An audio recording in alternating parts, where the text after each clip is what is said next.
हम देश के बाहर गए पढ़ने के लिए, सोचा लौटकर देश की सेवा करेंगे। पता नहीं था कि युद्ध छिड़ जाएगा और हमारे घर हमारे देश के लिए ही हम पराए हो जाएंगे। ये बात मयंक पाल ने अपने एक ट्वीट में लिखी है। मयंक यूक्रेन में मेडिकल की पढ़ाई कर रहे थे और युद्ध शुरू होने के बाद वो भारत वापस लौट आए। यूक्रेन से भारत लौटे छात्रों की जान तो बच गई, पर फ्यूचर पर खतरा मंडरा रहा है। 20 फरवरी 2022 को रूस और यूक्रेन के बीच शुरू हुए युद्ध ने यूक्रेन को तबाह करना शुरू किया। मॉल इंडस्ट्री से लेकर कॉलेज की बिल्डिंगों तक सब पर हमले हुए और इस दौरान यूक्रेन में मेडिकल की पढ़ाई कर रहे लगभग 20,000 भारतीय स्टूडेंट्स को सब कुछ छोड़कर वापस लौटना पड़ा। इन छात्रों ने वॉर जोन का भयावह नजारा देखा। कोई मीलों पैदल चलकर पोलैंड बॉर्डर पहुंचा तो किसी ने कई दिन बिस्किट और चिप्स खाकर शेल्टर में गुजारे। आखिरकार टिकट के हजारों रुपए देकर ये छात्र भारत पहुंचे, पर यहाँ इनकी परेशानियां खत्म नहीं हुई। अब इन छात्रों को एक बार फिर उसी जमीन पर जाने का डर सता रहा है जहां से वो अपनी जान बचाकर भागे थे। यूक्रेन से लौटे छात्र अपना भविष्य बचाने के लिए हर दरवाजा खटखटाकर गुहार लगा रहे हैं। हेलो, मेरा नाम है मानसी। आज रंगरूट शो में बात युद्ध क्षेत्र से लौटे देश के बच्चों की।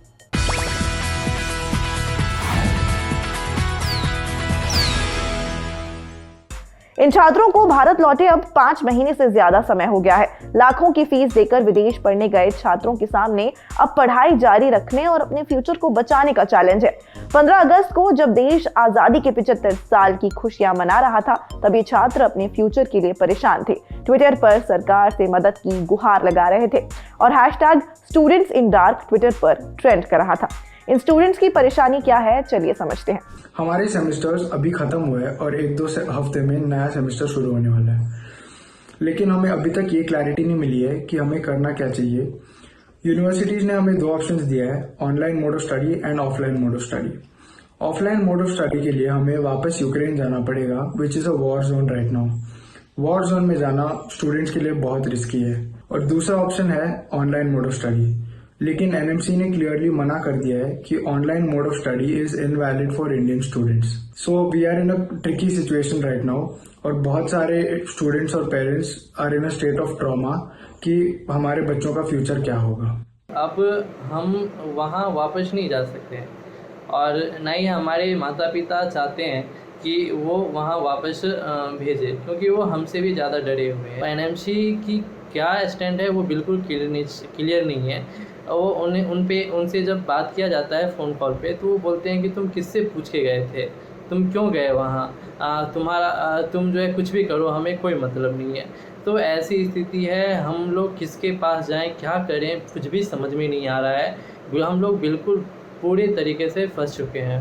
जितने भी फाइनली स्टूडेंट्स यूक्रेन से वापस आए हैं, उनको सिर्फ 7 to 8 months रह गए हैं to get their degrees, but the NMC is not allowing online courses. Plus finally students को ये बोला गया है कि उनको यहाँ इंडिया में 2 साल की इंटर्नशिप करनी पड़ेगी rather than 1 year of internship. They are not allowing online course because practicals possible नहीं है ऑनलाइन। हमको along with online course allow us to do practice in Indian hospitals so that हमारा career भी destroy नहीं होगा, plus हमको अपना time भी वेस्ट नहीं करना पड़ेगा। रूस यूक्रेन युद्ध के बाद से स्टूडेंट्स अपनी पढ़ाई को लेकर मेंटल ट्रॉमा झेल रहे हैं। छात्रों की माने तो उन पर चौतरफा प्रेशर है।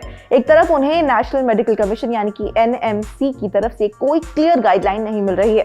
दूसरी तरफ यूक्रेन में उनकी यूनिवर्सिटीज भी कुछ साफ बोलने को तैयार नहीं है और फीस की डिमांड कर रही है। तीसरी तरफ भारत सरकार से इस मामले पर कोई भी क्लियर गाइडलाइन नहीं मिल रही है और चौथी तरफ से एडमिशन एजेंट्स फोन कर करके छात्रों को किसी और देश के मेडिकल कॉलेज में एडमिशन लेने की सलाह दे रहे हैं, ये कहते हुए कि इसके अलावा अब तुम्हारे पास कोई और चारा नहीं बचा है। इन छात्रों का हेल्पलेस फील करना लाजमी है। जब हमें मिशन गंगा के तहत लाया गया था, तब सभी बच्चों को सारे मिनिस्टर्स जो वहाँ 4 मिनिस्टर 4 अलग कंट्री पहुँचे थे, उन्होंने वादा किया था कि आपको हम सही सलामत लेके जा रहे हैं और आपके फ्यूचर को भी हम बर्बाद नहीं होने देंगे। लेकिन आज 5 महीने हो गए हैं, बच्चे डिप्रेशन में जा रहे हैं। ना तो कोई सरकार की तरफ से कोई मैसेज आया है, ना कोई एडवाइजरी आई है कि हमारे फ्यूचर के लिए हमें करना क्या है। अगर ये युद्ध नहीं होता, मैं वहाँ बैठ के पढ़ रहा होता और आराम से अपनी एजुकेशन कंप्लीट करके आके यहाँ टेस्ट देता। उसे क्वालिफाई करने के बाद गवर्नमेंट और यहाँ के लोग हमें एक्सेप्ट करते हैं एज अ डॉक्टर। हम सरकार से रिक्वेस्ट कर रहे हैं कि हमारी एजुकेशन कंप्लीट कराई जाए,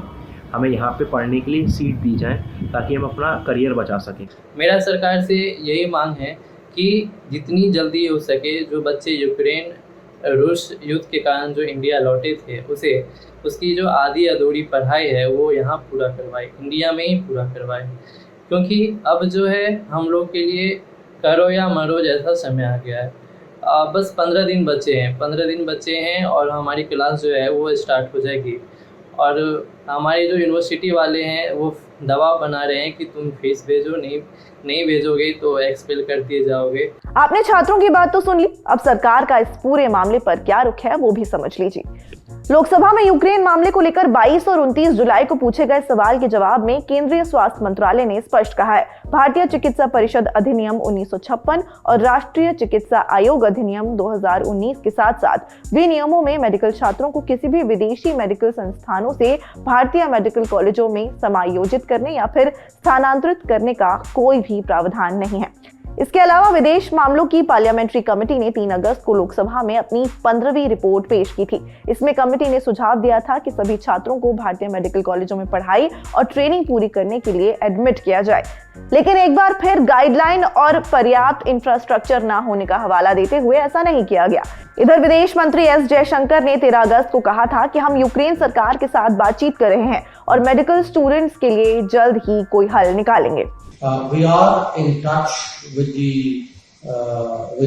Ukraine government. I myself spoken about the students to the Ukrainian foreign minister.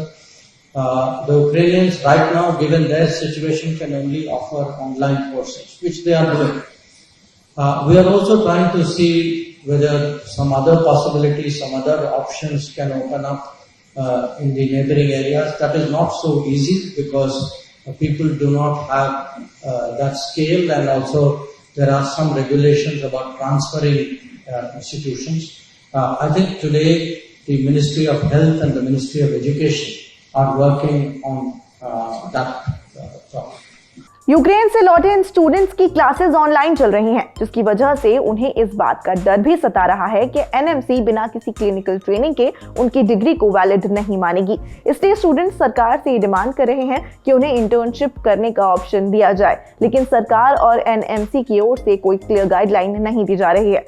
Students सिर्फ एक सेमेस्टर और ऑनलाइन किए जाने की और उसे वैलिड मानने की मांग कर रहे हैं। ये कॉमन सेंस की बात है कि ऑनलाइन पढ़कर डॉक्टर नहीं बना जा सकता है।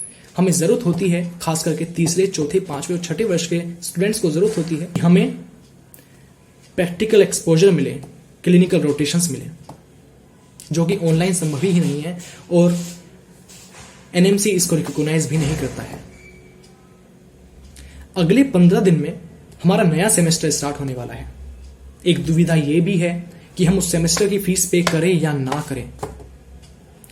अगर हम फीस पे करते हैं तो उसमें समस्या यह है कि क्लासेस ऑनलाइन ही चलेंगी और उसको शायद वैलिडिटी नहीं मिलेगी, रिकॉग्निशन नहीं मिलेगा। और अगर पे नहीं करते हैं तो हमारा वहां से नाम कट जाएगा। यूक्रेन में यूनिवर्सिटी स्टूडेंट्स को ऑनलाइन क्लासेस से लेकर किसी और देश जाकर पढ़ाई जारी रखने का भी विकल्प दे रही हैं, लेकिन ये कदम भी स्टूडेंट्स के लिए फाइनेंशियली काफी कठिन होगा। यूक्रेन से मेडिकल की पढ़ाई कर रहे स्टूडेंट्स को 1 सितंबर से नए सेमेस्टर की फीस जमा करनी है, जिसके लिए उनके पास 15 दिन का समय होगा। लेकिन स्टूडेंट्स अब इस दुविधा में हैं कि क्या किया जाए।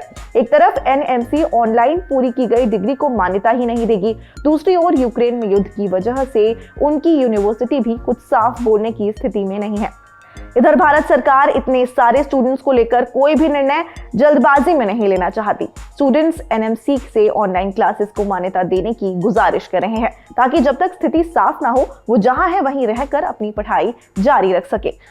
इसके साथ एक बड़ा चैलेंज ये भी है कि मेडिकल की डिग्री की पढ़ाई घर बैठे होना काफी मुश्किल है। ये प्रैक्टिस के साथ साथ पढ़े जाने वाला कोर्स है। इसके अलावा पढ़ाई के लिए कई छात्रों ने लोन लिया हुआ है, जिसके कारण वो वापस यूक्रेन जाकर अपनी पढ़ाई जारी करने के लिए भी तैयार हैं, या फिर ये कह लीजिए कि मजबूर हैं। लेकिन फिलहाल सरकार की किसी एडवाइजरी के बिना यूक्रेन जाना छात्रों के लिए पॉसिबल नहीं है, यानी फिलहाल कोई रास्ता आसान नजर नहीं आ रहा है।